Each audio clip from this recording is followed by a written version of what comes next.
नबी की शान तो बहुत अरफा व आला है।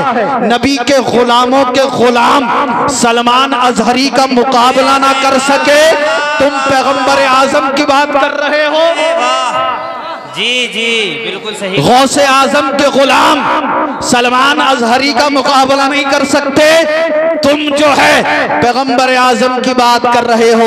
कभी डांसना का जालिम बदबख्त खबीस बिल्कुल एक नंबर का आतंकवादी जो हिंदुस्तान के फिजा को बिगाड़ना चाहता है, हिंदुस्तान की अमन व अमान को खराब करना चाहता है, हिंदुस्तान की सलामती को बिगाड़ना चाहता है। माज़अल्लाह कभी नबी की नामूस रिसालत के खिलाफ बोलता है, कभी पैगंबर आजम को गालियां देता है। मैं कहता हूं जालिम, अगर तू एक बाप की औलाद होता, अगर तू एक बाप की औलाद था तो सलमान अजहरी का मुकाबला करता, बोलने से पहले आग लगाता, इधर सलमान अजहरी आग में जाता। अगर तुझ में दम था, तेरा मजहब सच्चा था, तू सच्चा था और जो लोग तुझे सपोर्ट कर रहे हैं वो सच्चे थे, तो एक तरफ तू आग में जाता, दूसरी तरफ गौसे पाक का गुलाम सलमान अजहरी आग में जाता और फैसला हो जाता। जो सच्चा था वो बच जाता और जो झूठा है वो आग में जलकर खाक हो जाता। जी जी, नारे तकबीर, नारे तकबीर, नारे रिसालत, नारे रिसालत। सैयद रिजवान मियां साहिब क़िबला, सैयद रिजवान मियां साहिब क़िबला, जश्न गौसुल वरा, नारे तकबीर, नारे रिसालत। सुभान अल्लाह। क्या दबे जिस पे हो हिमायत का पंजा तेरा, क्या दबे जिस पे हो हिमायत का पंजा तेरा, शेर को खतरे में लाता नहीं कुत्ता तेरा, शेर को खतरे में लाता नहीं कुत्ता तेरा। मैं कहना चाहता हूं इन जालिमों से, ए जालिमों होश में आ जाओ, हमारे सब्र का इम्तिहान ना लो, हमारी हिम्मतों को ना ललकारो। तुम हमारी तारीख उठाकर देख लो, नबी का मकाम और मर्तबा तो बहुत आला है। अभी तो एक सलमान अजहरी है जिसने तुम्हारी नींदें हराम कर दी है। अगर तुम नहीं सुधरे तो इंशाअल्लाह हर गली से, हर मोहल्ले से, हर घर से सलमान अजहरी निकलेगा और नबी की नामूस की खातिर अपने सर को कटाकर बता देगा, क्या दबे जिस पे हो हिमायत का पंजा तेरा, शेर को खतरे में लाता नहीं कुत्ता।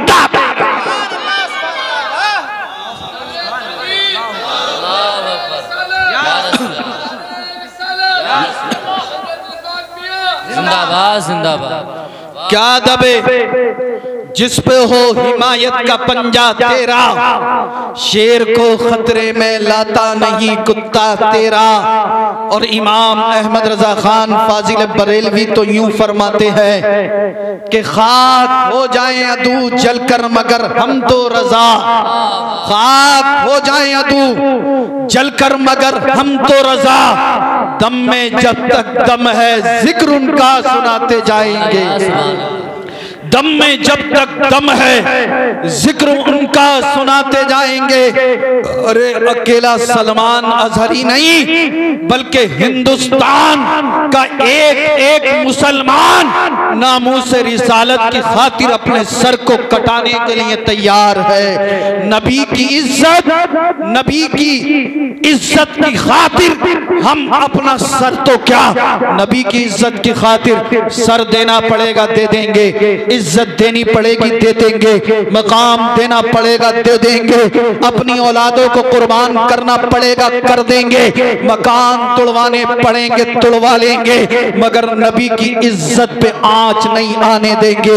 इंशाअल्लाह जब तक हमारे जिस्मों में खून का एक भी कतरा बाकी रहेगा, हम नबी की इज्जत की खातिर आवाज भी उठाते रहेंगे और अपने सरों को भी कटाते रहेंगे। सुभान अल्लाह, सुभान अल्लाह।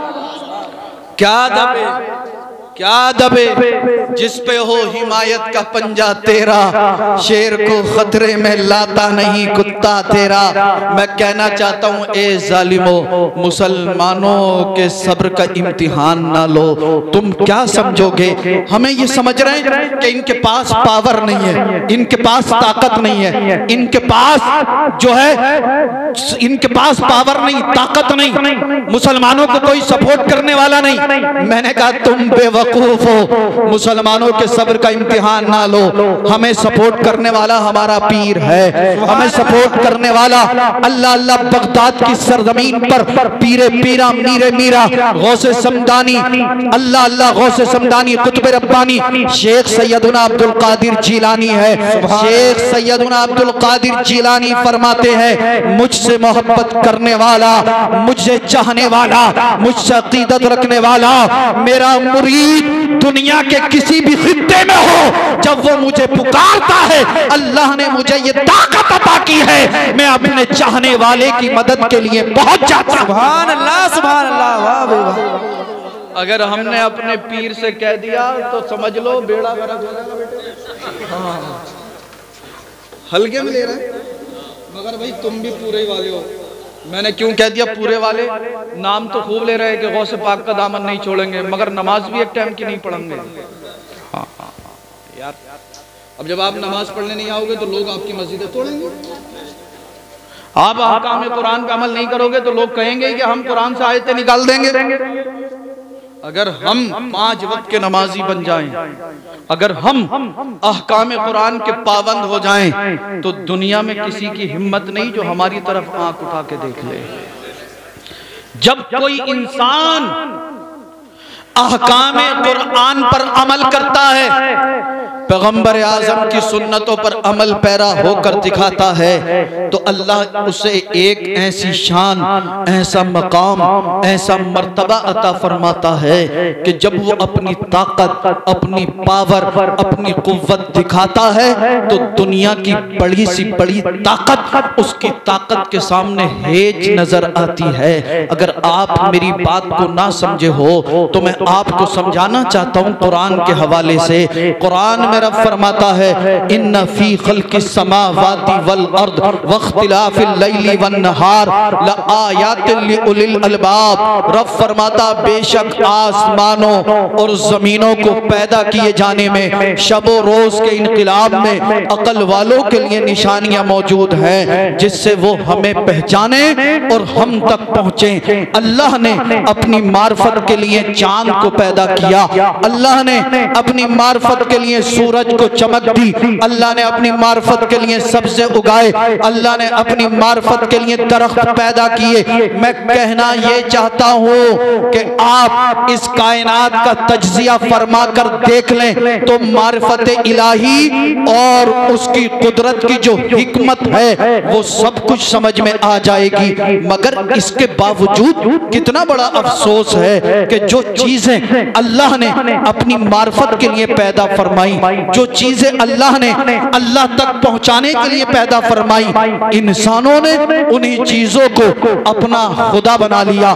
मसलन अल्लाह ने पहाड़ अल्लाह की मार्फत के लिए पैदा फरमाए, पहाड़ अल्लाह तक पहुंचाने के लिए थे, मगर इंसानों ने उसी के सामने अपनी जबीने उबूदियत खम कर दी। समंदर की मौजें अल्लाह की मार्फत और उसके कहरो जलाल का इजहार करने के लिए थी, मगर इंसानों ने उसे ही अपना खुदा बना लिया। किसी ने दरख्तों को अपना मस्जूद बना लिया तो किसी ने जानवरों को अपना माबूद बना लिया। आप गौर फरमाएं और मुझे ईमानदारी से बताएं, क्या ये सारी चीजें, क्या ये सब चीजें इसीलिए पैदा हुई थी कि इन्हें खुदा माना जाए? हरगिज नहीं, हरगिज नहीं, बल्कि पैदा करने वाले ने इन्हें अपनी मार्फत की दलील बनाकर पैदा किया। इसीलिए अल्लाह कुरान में फरमाता है, इन्ना फी ज़ालिका लआयातिन लिउलिल अलबाब। इसमें अक्लमंदों के लिए निशानियां हैं, इसमें अक्ल व बसीरत वालों के लिए निशानियां हैं। अब एक बात तो साफ हो गई, एक बात तो वाज़े हो गई, इसमें हर किसी के लिए दलील नहीं है, बल्कि अक्ल व बसीरत वालों के लिए इसमें खुदा रसी की दलील है। इसी तरह की कितनी आयतें कुरान हकीम में मौजूद हैं कि अल्लाह ने अपनी कुदरत की दलीलों के बाद इरशाद फरमाया, हमारी कुदरत की ये निशानियां उसी शख्स के लिए मुफीद है जो अपने अंदर कुव्वत तदब्बुर व तअम्मुल रखता है। अल्लाह फरमाता हमारी कुदरत की ये निशानियां उसी के लिए मुफीद है जो अपने अंदर कुव्वत इदराक रखता है, कुव्वत फिक्र रखता है। वाक़ियात ज़माना शाहिद है कि इन चीजों से खुदा तक पहुंचने वालों की तादाद कम है, बल्कि ज्यादातर लोग इन चीजों को खुदा मान बैठे। अक्सरियत का हाल ये है या तो वो पागल हैं या अकल से कोरे हैं, इसी वजह से वो बहक गए। तभी तो कोई आज पैगंबर आजम की शान में गुस्ताखी कर रहा है, कोई जो है माअज़ल्लाह कुरान के खिलाफ बोल रहा है। आज तरह तरह के फितने उभर रहे, इसीलिए जरूरत पड़ी कि अल्लाह एक ऐसी जमात को जमीन पर उतारता, अल्लाह एक ऐसे काफिले को जमीन पर भेजता कि अगर कोई बहकना भी चाहे तो बहक ना सके।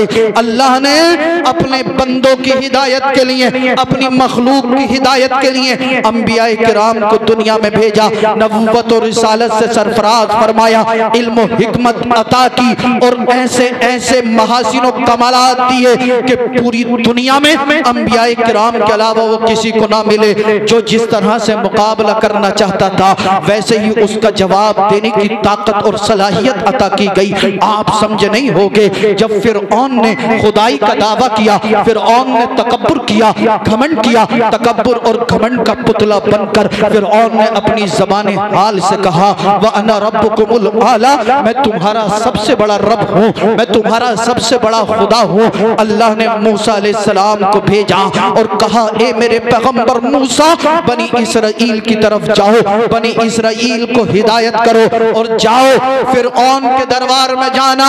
अव्वलन तो मूसा अलैहिस्सलाम को थोड़ी सी घबराहट हुई। मूसा अलैहिस्सलाम ने रब की बारगाह में दुआ की, परवरदिगार आलम बारे इला खालिक कायनात मालिक कायनात, तुम मेरे भाई हारून को मेरा वजीर और नाइब कर दे। अल्लाह फरमाता, ए मूसा, हमने तुम्हारी दुआ कबूल की, आपके भाई हारून को आपका वजीर और नाइब बना दिया। ए मूसा जाओ, फिरऔन के दरबार में जाओ, अपने भाई हारून को ले जाओ और जो निशानियां हमने तुम्हें दी है उन निशानियों को लेकर जाओ। मूसा अलैहिस्सलाम शानो शौकत के साथ फिरऔन के दरबार में पहुंचे। मैं बताना ये चाहता हूँ, फिरऔन कौन था? इसके पास लाखों की फौज थी, कतार दर कतार माल था, अपने आप को सबसे बड़ा खुदा कहलवाता था, अपने आप को सबसे बड़ा रब कहलवाता था। मगर देखें, जो झूठा खुदा था, जिसके पास दुनियावी ताकत और पावर, जो घमंड में चूर चूर होकर लोगों पर जुल्म और जबर कर रहा था,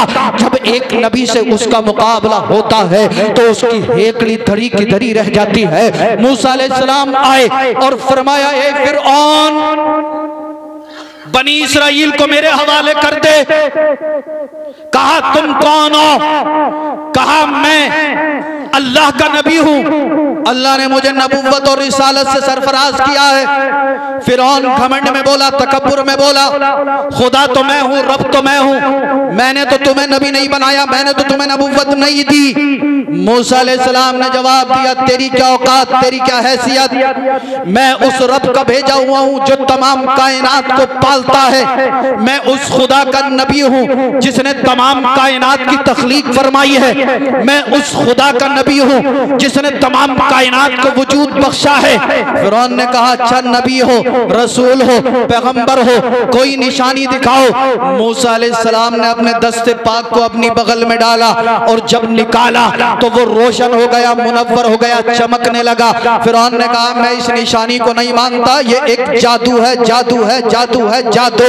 मूसा अलैहिस्सलाम से बोला, अगर नबी हो तो कोई दूसरी निशानी दिखाओ। मूसा अलैहिस्सलाम के दस्ते मुबारक में जो आसा था आपने जमीन पर डाल दिया। जैसे ही उस आसा को जमीन पर डाला, देखते ही देखते वो आसा अजदहा बन गया, सांप बन गया। अल्लाह अल्लाह देखते ही देखते वो अजदहा फिरऔन के तख्त के करीब पहुंच गया। देखते ही देखते वो अजदहा फिरऔन के तख्त पर चढ़ा और फिरौन के करीब जाकर फिरौन के लबों से अपने लबों को मिला दिया।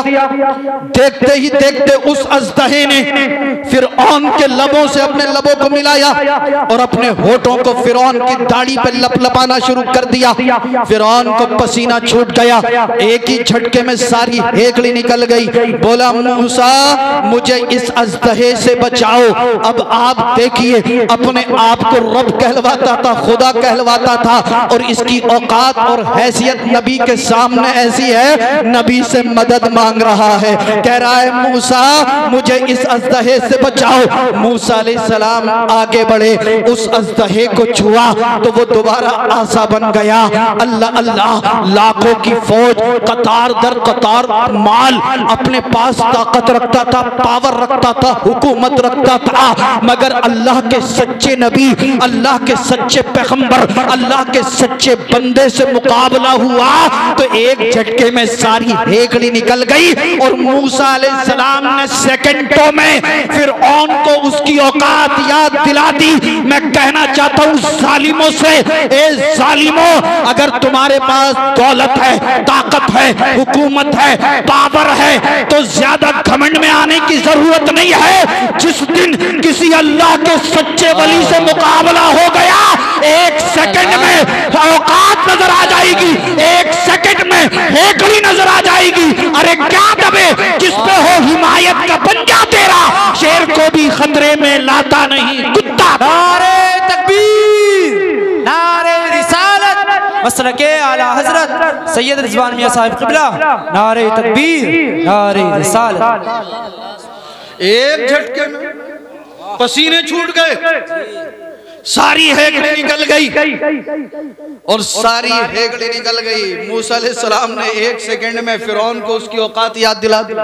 आप देखें, अल्लाह के सच्चे बंदों के सामने इन जालिमों की औकात और हैसियत कुछ नहीं है, क्योंकि मूसा अलैहिस्सलाम अल्लाह के सच्चे नबी थे, सच्चे पैगंबर थे और लोगों को खुदा तक पहुंचाने के लिए आए थे। अब थोड़ा सा और आगे चलते, जब मक्का के हालात बिगड़े और लोगों ने बच्चियों को जिंदा कब्रों में दबाना शुरू कर दिया, औरतों को जो है माज़अल्लाह जिंदा जलाया गया, जबर जुल्म तशद्दुद जब दुनिया के अंदर फैला, हर तरफ कुफ्र शिर्क जुल्म और जबर की घटाएं छा गई, तो अल्लाह ने इस दुनिया में हमारे और आपके नबी मुहम्मदुर रसूलुल्लाह सल्लल्लाहु तआला अलैहि वसल्लम को भेजा।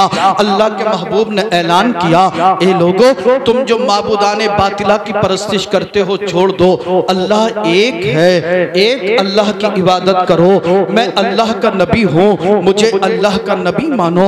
जब मेरे और आपके पैगंबर ने ऐलान किया, अबू जहल बोला मैं नबी नहीं मानता, उतबा बोला मैं नबी नहीं मानता, शैबा बोला मैं नबी नहीं मानता, कुफ्फारे मक्का ने कहा हम नबी नहीं मानते, कुफ्फारे कुरैश ने कहा हम नबी नहीं मानते। नबी थोड़े से उदास हुए, रब की रहमत ने पुकारा, ए महबूब उदास क्यों होते हो, परेशान क्यों होते हो, टेंशन नहीं लेना। अबू जहल नहीं मानता ना माने, उतबा नहीं मानता ना माने, शेबा नहीं मानता ना माने, कुफ्फारे मक्का नहीं मानते ना माने, कुफ्फारे कुरैश नहीं मानते ना माने। ए महबूब टेंशन नहीं लेना, तू मुझे मान, मैं तुझे मानूं, तू मुझे रब कह, मैं तुझे नबी कहूँ, तू मुझे खुदा कह, मैं तुझे रसूल कहूँ, तू मुझे ला इलाहा इल्लल्लाह कह, मैं तुझे मुहम्मदुर रसूलुल्लाह। सुभान अल्लाह, क्या बात है, सुभान अल्लाह। अरे कोई नहीं मानता ना माने, इसमें हमारी कमी थोड़ी है, या तो वो पागल है या अल्लाह ने उसे अकल ही नहीं दी। कोई कहता है मैं नहीं मानता, मैं नहीं मानता, मैं नहीं मानता। मैंने कहा मत मान, हमारा क्या नुकसान है इसमें। मगर बाज लोग बड़े मुजोर होते हैं। अबू जहल बार बार जलील होता था मगर फिर आ गया, अब की बार मुट्ठी में कुछ दबा के लाया, बोला नबी हो। सरकार ने मुस्कुराकर फरमाया हाँ नबी हूं, लोगों को हिदायत देने के लिए आया हूं, अल्लाह ने मुझे तबलीग और हिदायत के लिए भेजा है, अल्लाह की कुदरत की दलील बनकर आया हूं, अल्लाह की कुदरत की निशानी बनकर आया हूँ, नबी हूँ, रसूल हूँ, लोगों को खुदा तक पहुंचाने के लिए आया हूँ, लोगों को खुदा की मार्फत कराने आया हूँ। अभी अबू जहल बोला अच्छा नबी हो तो कोई निशानी दिखाओ। सरकार ने फरमाया क्या निशानी देखना चाहता है? कहने लगा बताओ मेरी मुट्ठी में क्या है, कहने लगा बताओ मेरी मुट्ठी में क्या है। नबी ने फरमाया मैं बताऊं तेरी मुट्ठी में क्या है या जो तेरी मुट्ठी में वो बताए कि मैं कौन हूं। वाह क्या बात। अबू जहल बोला यार मैंने सवाल किया था सीधा, रसूलुल्लाह ने कर दिया पेचीदा। ये तो और भी अच्छी बात है कि जो मेरी मुट्ठी में वो बताए कि ये कौन है। कहा ठीक है, ये तो और भी अच्छी बात है कि जो मेरी मुट्ठी में वो बताए कि आप कौन है। पैगंबर आजम ने अपनी तवज्जो को अबू जहल की मुट्ठी पर डाल दिया और फरमाया ए अबू जहल अपनी मुट्ठी को कान के करीब लेकर जा। अबू जहल अपने आप को चालाक समझता था, अपने आप को दाना समझता था, अपने आप को ये समझता था मैं बड़ा टैलेंटेड हूँ, बड़ा माइंडेड हूँ। मगर देखें इसकी औकात और इसकी हैसियत क्या है। इसने जब मुट्ठी आगे बढ़ाई मेरे और आपके पैगंबर ने अपनी तवज्जो को मुट्ठी पर डाल दिया और फरमाया ए अबू जहल अपनी मुट्ठी को कान के करीब ले जा और सुन ले कि मैं कौन हूँ। अबू जहल जब मुट्ठी को कान के करीब लाया तो कंकरों से आवाज आ रही थी अशहदु अल्ला इलाहा इल्लल्लाहु वहदहु ला शरीका ला व अशहदु अन्ना मुहम्मदन अब्दुहु व रसूलुहु। अबू जहल बौखला गया और बोला कब्जे में मेरे तराना रसूल का, गिरफ्त में मेरी कलमा रसूल का, शिकंजे में मेरे और नात रसूल की। बौखला गया, बौखला कर कंकरों को नबी के कदमों में डाल दिया। कंकरों ने अपनी ज़बानी हाल से कहा होगा ए अबू जहल तेरा करोड़ा करोड़ एहसान है, लाया चाहे कहीं से भी था पर डाल तो नबी के कदमों में गया। मैंने कहा ए अबू जहल तुझसे ज्यादा अकल रखने वाले तो पत्थर थे जिन्होंने कलमा पढ़ लिया। तेरी किस्मत को मैं क्या कहूँ, अल्लाह ने तुझे इंसान बनाया था मगर तू तकब्बुर घमंड के चक्कर में नबी की मुखालफत करता रहा। अल्लाह ने इसे जलील और रुस्वा कर दिया और अल्लाह ने अपने नबी को इज्जतें अता फरमाई। सुभान अल्लाह सुभान।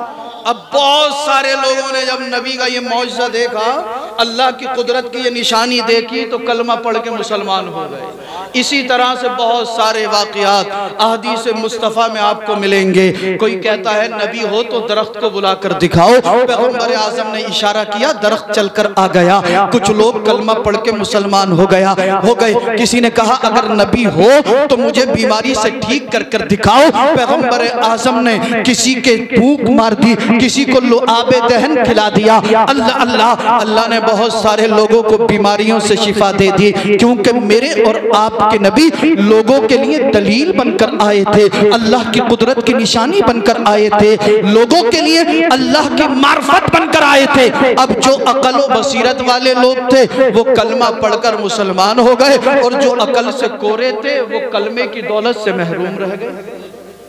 अब आज भी मैंने आपको पहले कहा था ज्यादातर लोग जो हैं दुनिया के अंदर या तो वो अकल से कोरे हैं या फिर पागल हैं। हाँ, अकल वाले लोगों की, क्योंकि वाक़यात ज़माना शाहिद हैं कि दुनिया के अंदर अकलो बसीरत वाले लोग कम हैं।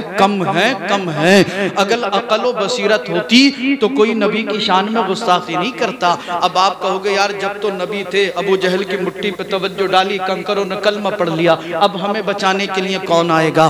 तो सुने, मेरे और आपके पैगंबर ने हमें अकेला नहीं छोड़ा, बल्कि सरकार अपनी ज़बान हाल से इरशाद फरमाते हैं इन्नमल उलमाउ वरसतुल अंबिया।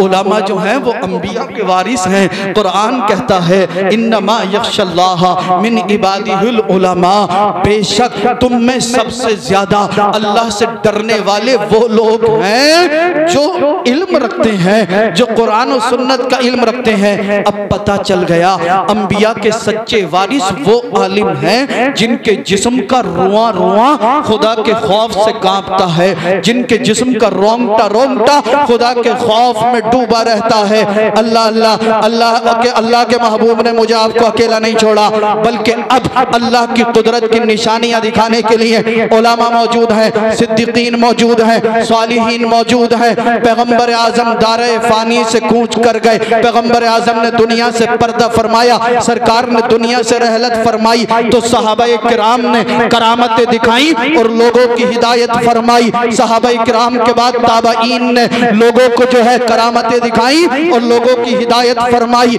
इसी तरह से तबे ताबईन हो, सल्फ़े सालिहीन हो, अइम्माए मुज्तहिदीन हो, ये लोग करामतें दिखाते रहे और लोगों को अल्लाह की मार्फत कराते रहे। अल्लाह अल्लाह, अब मैं आऊंगा अपने उन्वान, अपने मौजू, अपने टॉपिक की तरफ। अल्लाहु अकबर कबीरा। इसी कड़ी में एक अल्लाह के मुकद्दस वली है जिनका नाम है अब्दुल कादिर जिलानी, जिनसे कदम कदम पर करामतों का ज़ुहूर होता था। बहुत सारे लोग आपके पास आते थे, कुछ ईसाई आए, कहा कि आप अल्लाह के महबूब के मानने वाले हो? कहा हाँ, मैं पैगंबर आजम का कलमा पढ़ने वाला हूँ, मैं मुसलमान हूँ।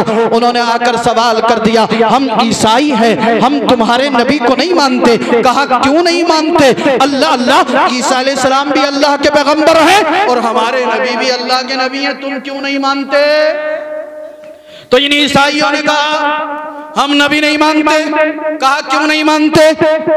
कहा कि हमारे नबी मुर्दों को जिंदा कर दिया करते थे। गौसे पाक ने फरमाया हाँ कर दिया करते थे।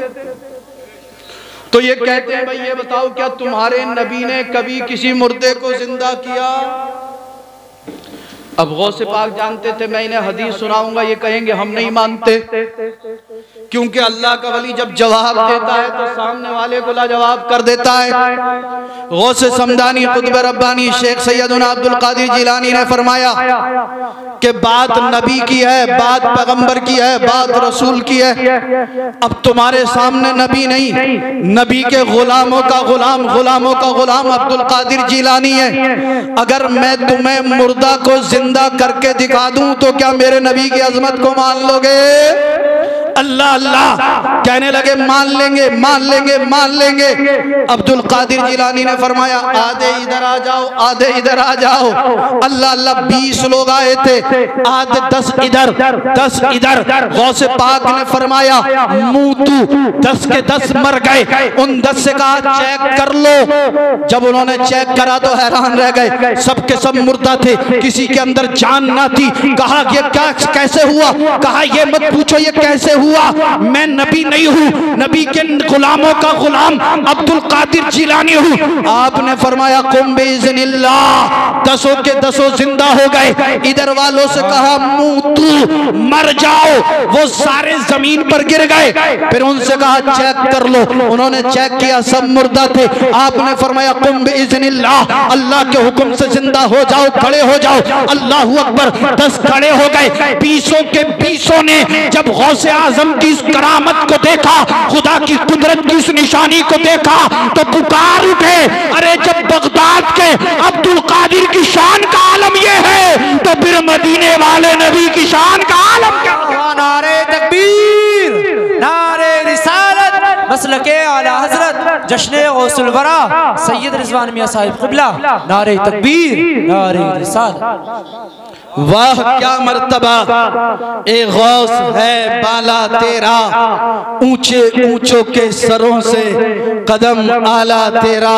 सरबला कोई क्या जाने के है कैसा तेरा, औलिया मलते हैं आके वो है तलवा तेरा। अल्लाह ने गौसे पाक को ऐसी शान, ऐसा मकाम, ऐसा मर्तबा अता फरमाया कि 1-1 लाख के मजमे में गौसे पाक बिना माइक, बिना लाउड स्पीकर, बिना मशीन के आवाज पहुंचा देते थे। सुभान अल्लाह। 1-1 लाख के मजमे में जिस तरह सामने वाला आपकी आवाज को सुनता था, इसी तरह लाखों के मजमे में सबसे आखिर वाला भी आपकी आवाज को सुनता था। अब तवज्जो से समाअत करना, मैं आपको कहीं तक पहुंचाना चाहता हूँ। बगदाद की सरजमीन है, बहजतुल असरार शरीफ के अंदर लिखा हुआ है, जलसे का प्रोग्राम सजाया गया है। खिताब फरमा फरमाने के लिए बुलाया गया गौसे समदानी कुतुब रब्बानी शेख सैयदुना अब्दुल कादिर जिलानी को। अब तो क्या ही दो यार, सुभान अल्लाह। पीराने पीर के नाम पे बोलो सुभान अल्लाह, मचल के बोलो या रसूल अल्लाह, या रसूल अल्लाह। गौस या गौस या गौस अल मदद। बगदाद की सरजमीन जलसे का प्रोग्राम रखा गया, खिताब फरमाने के लिए मदू किया गया पीराने पीर दस्तगीर रोशन जमीर अब्दुल कादिर जिलानी को। अल मुख्तसर जलसे का प्रोग्राम चल रहा है, सरकार गौसे पाक खिताब फरमा रहे हैं, तकरीर कर रहे हैं। गौसे पाक तकरीर करते करते करते करते बीच में रुक गए, स्टेज से नीचे उतरे। एक अल्लाह के वली नीचे बैठे हुए हैं जिनका नाम है शेख अली बिन हेती, और शेख अली बिन हेती गौसे पाक की तकरीर सुन रहे थे। शेख अली बिन हेती तकरीर सुन रहे थे, सुनते सुनते शेख अली बिन हेती को नींद आ गई। नींद आई, गौसे पाक ने अपनी तकरीर को रोका, स्टेज से नीचे उतरे और शेख अली बिन हेती के करीब आकर मुअद्दिबाना अंदाज में खड़े हो गए। ये शेख अली बिन हेती गौसे पाक के मुरीद भी हैं और आपके खुलफा में से भी हैं। तकरीर सुनते सुनते नींद आ गई, गौसे पाक ने तकरीर को रोका, शेख अली बिन हेती के करीब आकर खड़े हो गए। अल्लाह अल्लाह, उलमा हैरान हैं, सामाईन हैरान हैं, मगर गौसे पाक के चेहरे का जाहो जलाल ऐसा था कि किसी को हिम्मत मजाल ना हुई जो आपको टोक देता। आप थोड़ी देर तक, चंद लम्हात तक शेख अली बिन हेती के करीब खड़े रहे। चंद लम्हात के बाद आप वापस स्टेज पे आए, तकरीर को जहां से रोका था वहीं से आगे बढ़ा दिया। खिताब मुकम्मल हुआ, उसके बाद जलसे का इख्तिताम हो गया, सलाम हुआ, दुआ हुई। आखिर में आपके एक शागिर्द खास ने आपके दामन को पकड़ लिया, अर्ज करता है, ए अल्लाह के वली, आप अल्लाह के वली हैं, आपका एक एक कदम कुरान और सुन्नत के मुताबिक उठता है, आपसे कदम कदम पर करामतों का ज़ुहूर होता है। ए अल्लाह के वली, आज से पहले हमने आपको कई जलसों में खिताब फरमाते हुए देखा, आज से पहले कई सारी कॉन्फ्रेंस में हमने आपको खिताब फरमाते हुए देखा, मगर कभी भी ऐसा ना हुआ कि आपने तकरीर को बीच में रोका हो, सामाईन के करीब आकर मुअद्दिबाना अंदाज में खड़े हुए हो। हम समझ नहीं पा रहे हैं कि इसके अंदर मसलिहत क्या थी। आप जरा आसान फरमा दीजिए कि आपने तकरीर को क्यों रोका था और शेख अली बिन हेती के करीब आकर क्यों खड़े हुए थे। गौसे पाक ने फरमाया, ये जानना चाहते हो मैंने तकरीर क्यों रोकी थी और शेख अली बिन हेती के करीब आकर क्यों खड़ा हुआ था। लोगों ने अर्ज किया, हाँ हुजूर जानना चाहते हैं, हमारी समझ में नहीं आया ये क्या मामला था, क्या हुआ। गौसे पाक ने फरमाया कि शेख अली बिन हेती को बुलाकर लाओ। सुभान अल्लाह, सुभान अल्लाह। फरमाया शेख अली बिन हेती को बुलाकर लाओ। लोगों ने शेख अली बिन हेती को गौसे पाक की बारगाह में पेश कर दिया। सरकार गौसे पाक फरमाते हैं, शेख अली ये बताओ, जब आप हमारी तकरीर सुन रहे थे आपके साथ क्या मामला हुआ। शेख अली बिन हेती कहते हैं, लोगों सुनो, सरकार गौसे पाक तकरीर फरमा रहे थे, मैं तकरीर सुन रहा था। तकरीर सुनते सुनते मुझे नींद आ गई। जैसे ही नींद आई, ख्वाब में मुस्तफा तशरीफ ले आए।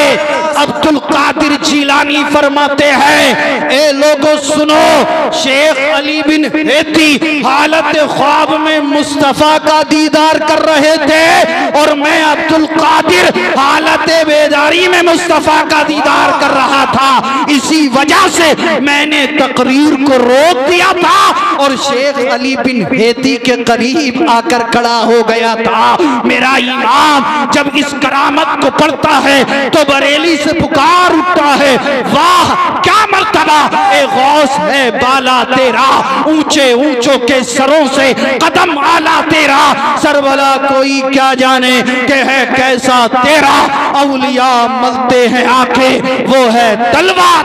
सुभान अल्लाह। नारे तकबीर, नारे रिसालत, मसलके आला हजरत फैजाने गौसे पाक, नारे तकबीर, नारे रिसालत। सुभान अल्लाह, सुभान अल्लाह।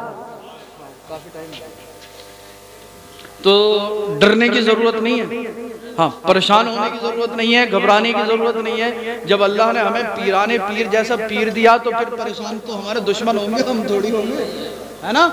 मगर ज़रा सारी परेशानी आ रही, बोले हजरत अब क्या होगा, अब क्या होगा हजरत, बड़ा ही परेशान हूँ। हाँ नमाज एक टाइम की पढ़ नहीं रहा, बताओ परेशान नहीं होगा तो क्या होगा। क्योंकि मेरे और आपके नबी फरमाते हैं, आखिरी बात मैं चाह रहा हूँ कि जाते जाते 2-4 नसीहतें भी आपको कर दूँ मेरे भाई। आज के बाद कभी भी जो है वो नमाज कज़ा मत करना। गौसे पाक ने अभी बताया था, नहीं बताया था मौलाना साहब ने कि 40 साल ईशा के वजू से फजर की नमाज पढ़ी है। मसला यह है कि सोने से वजू टूट जाता है, साकित हो जाता है। 40 साल रातों को गौसे पाक सोए नहीं है, पूरी रात अल्लाह की बारगाह में रुकू, पूरी रात क़याम, अल्लाहु अकबर।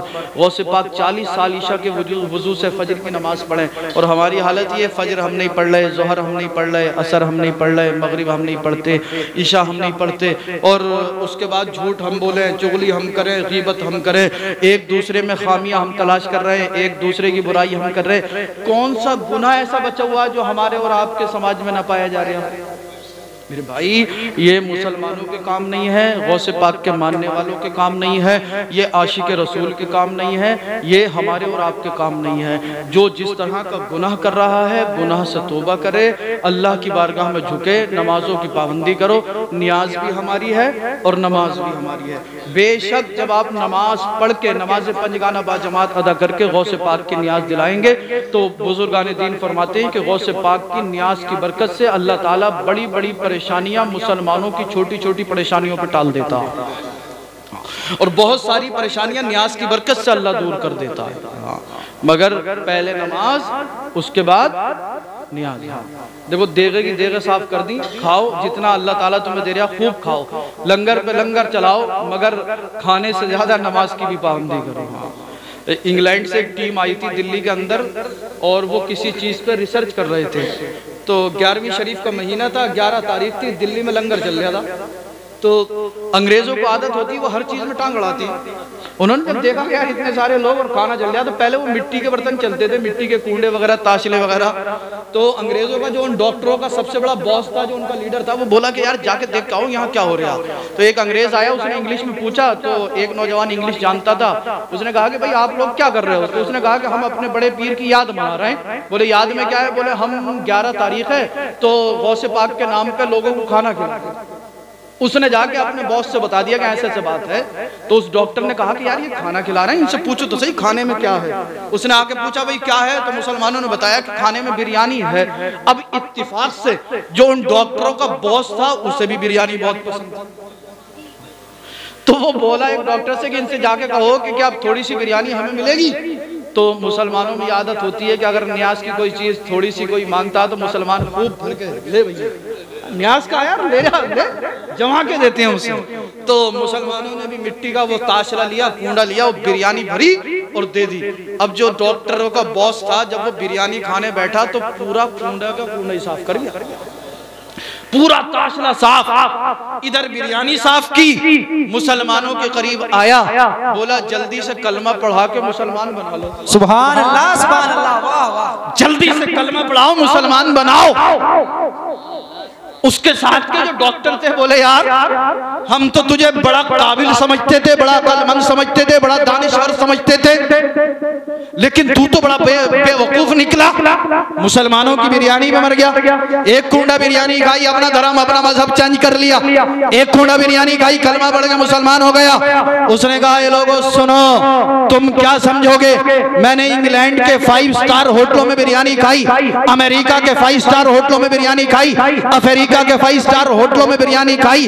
अल्लाह अल्लाह, वो कहता है मैंने यूरोप के 5 स्टार 7 स्टार होटलों में बिरयानी खाई, मगर जो टेस्ट, जो जायका, जो लज्जत इस बिरयानी में थी वो दुनिया की किसी बिरयानी में ना मिली। मैं समझ गया जिस चीज को मुसलमानों के पीर से निस्बत हो गई तो वो अपने आप में मुमताज हो गई। जब इनका पीर इतना आला है तो फिर इनका मजहब और इनका नबी कितना आला। नारे तकबीर, नारे रिसालत, जश्न गौसुल वरा, करामत गौसुल वरा सैयद रिजवान मियां साहिब क़िबला, नारे तकबीर, नारे रिसालत, सुभान अल्लाह, सुभान।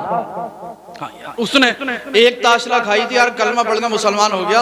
और भाइयों आपने तो देगे की देगे साफ कर दी, मगर उसके बावजूद भी मस्जिद में आने के लिए तैयार नहीं हो यार। एक ताशला खाई, कलमा पढ़ के मुसलमान हो गया।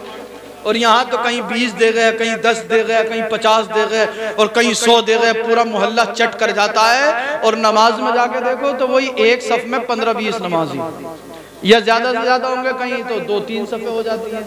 और जुमे के दिन मस्जिद में ऊपर से नीचे तक और अंदर से बाहर तक कहीं जगह नहीं मिलेगी, कहीं जगह नहीं। और बाकी टाइमों में बस अल्लाह ही मालिक है। तो देखो, नमाज पढ़ो और अपने बच्चों को इल्म दीन भी जरूर सिखाओ। इल्म दीन के साथ साथ अपने बच्चों को डॉक्टर,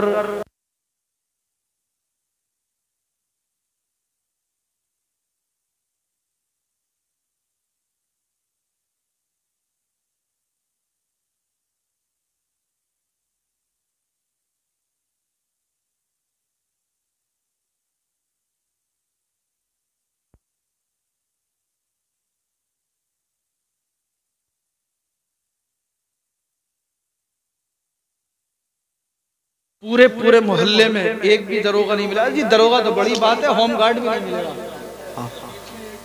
यार।